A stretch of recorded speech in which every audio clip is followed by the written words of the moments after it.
tout le monde, aujourd'hui je vous retrouve avec une routine cosy soin à la maison. Vous me la réclamez depuis longtemps maintenant et je me suis dit qu'il n'y a pas de meilleur moment pour sortir cette vidéo. Donc c'est parti pour 2 heures dans la vraie vie de routine cocooning maison. Bon, même si c'est pas trop cosy, on est d'accord, j'étais quand même obligée de vous intégrer une mini partie de ma routine sport parce qu'elle fait vraiment partie de mon quotidien pendant ce confinement. J'ai pris du poids donc j'ai décidé de me bouger un peu et de me reprendre en main. D'ailleurs, je vous ai fait un sondage sur Instagram et il me semble à 97% du sondage, vous vouliez voir en vidéo ma routine sport complète. Donc je vais vous la filmer et je vais la sortir très bientôt. J'espère qu'elle vous plaira et qu'elle pourra vous aider parce que c'est une vidéo avec des exercices maison assez faciles, donc c'est adapté à tout le monde. Je vous la sors bientôt. Et juste après, je me pose pour faire un soin pour les cheveux à laisser poser un maximum de temps. Donc j'alterne, soit je mets de l'huile de coco, de l'huile d'argan ou un masque à l'avocat, ce qui est le cas en ce moment là, je me mettais le masque à l'avocat que j'adore. Et j'en applique hyper généreusement et surtout partout. Donc j'insiste beaucoup plus sur les longueurs et sur les pointes bien sûr, mais j'hésite pas aussi à en mettre sur les racines. Je masse un peu pour faire pénétrer et je me fais une tresse et là c'est le moment où j'en profite de faire tout ce que je dois faire, donc les machines, faire un peu de ménage, laver le sol et tout ça. Je me prends une mini douche pour être propre et j'enchaîne sur un bain parce que là je veux vraiment vous montrer ma routine soins, cheveux, tout ça de A à Z. D'ailleurs pour l'occasion j'ai sorti ma bombe de bain inspiration Ariana Grande avec le clip God is a Woman de Lush que j'adore, c'est vraiment une de mes favorites de tous les temps, elle est vraiment canon. Et au niveau des cheveux je voulais vous parler de ce soin que j'utilise à peu près une fois tous les 10-12 jours à peu près, c'est pour entretenir mon blond. C'est le soin Back to Your Baby Blonde de Christophe Robin et c'est la teinte la plus claire je crois, c'est le blond pur Baby Blonde. Alors déjà il est hyper efficace pour neutraliser le jaune, soit vous le laissez poser si vous n'avez pas beaucoup de temps, 10-15 minutes, mais vous pouvez aussi le poser jusqu'à 1 heure si vous avez vraiment les pointes qui ont jauni. Ça rend les cheveux beaux, brillants, doux, forts, enfin vraiment je vous le conseille. Il existe aussi en teinte brune, si ça vous intéresse je vous le conseille. Et je pose en même temps un masque pour le visage parce que mon teint en ce moment il est terne comme il n'y a pas. Donc c'est un masque de chez Sephora Collection, c'est le Hydratation, je crois que c'est le rouge qui est vraiment très bien.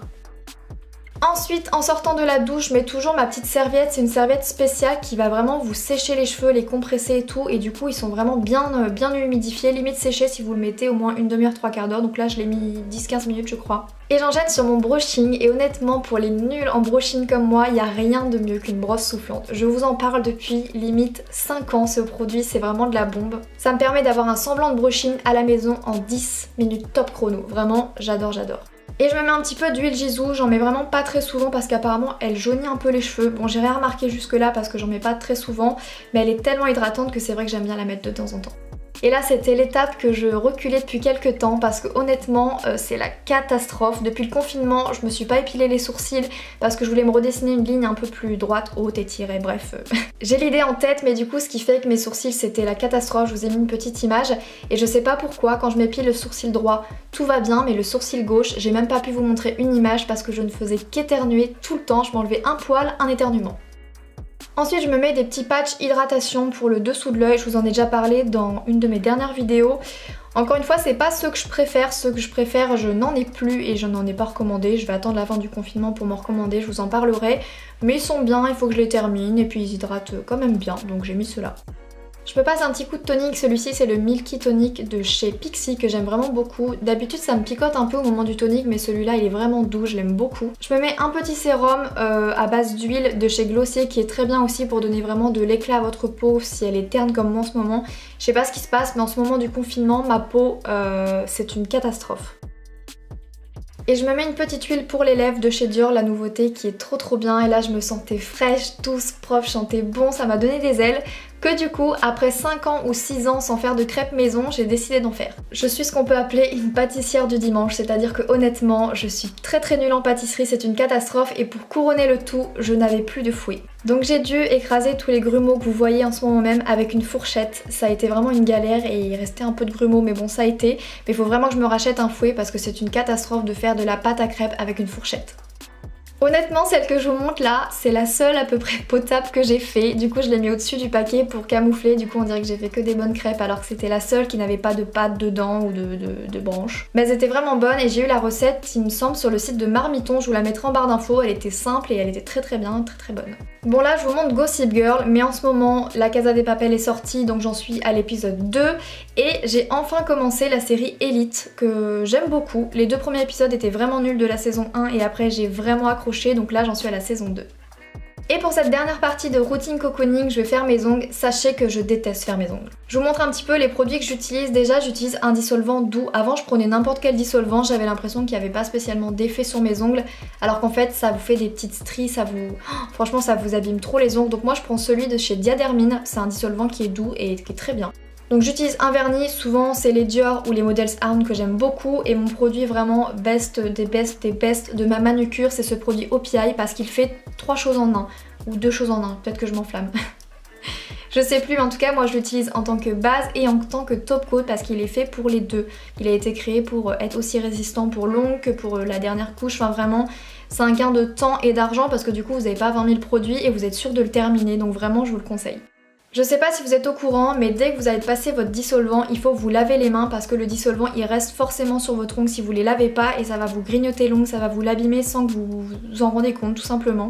Donc il faut laver et hydrater, et une fois que j'ai hydraté, je mets du produit à cuticule, glossier, enfin je mets plein de petits trucs et je vais bien penser à mettre un petit coton avant de mettre le vernis parce que sinon ça va baver, et bien sûr je vais attendre, je vais laisser pénétrer peut-être 5-6 minutes et après je vais passer un coton.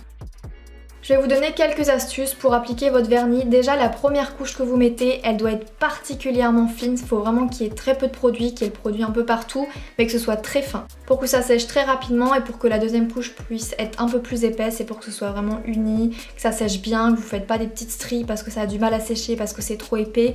La grosse erreur en fait qu'on fait et que j'ai fait pendant très longtemps, c'est de faire une première couche épaisse. Il faut surtout pas. Une fois que votre première couche qui est très fine, donc qui sèche très vite, est faite et sèche et ok, vous pouvez passer à la deuxième couche, et ce que je vous conseille c'est de faire un petit...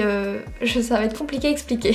De commencer par appliquer un coup de pinceau au milieu, puis un coup de pinceau à gauche, puis un coup de pinceau à droite. En fait, c'est toujours plus simple de commencer par le milieu et de finir par les extrémités, vous ferez beaucoup moins de tâches, ce sera bien réparti, bien appliqué, je vous conseille vraiment de faire cette technique. Et avec toutes ces astuces là, franchement vos ongles ils vont être canons, vous m'en direz des nouvelles, et si je peux vous donner des astuces pour avoir des ongles forts, moi c'est que je prends de la levure de bière en petits comprimés et que je fais très attention. Par exemple pour faire la vaisselle je mets des gants MAPA etc, afin que je les protège, mais sinon rien de plus ou rien de moins.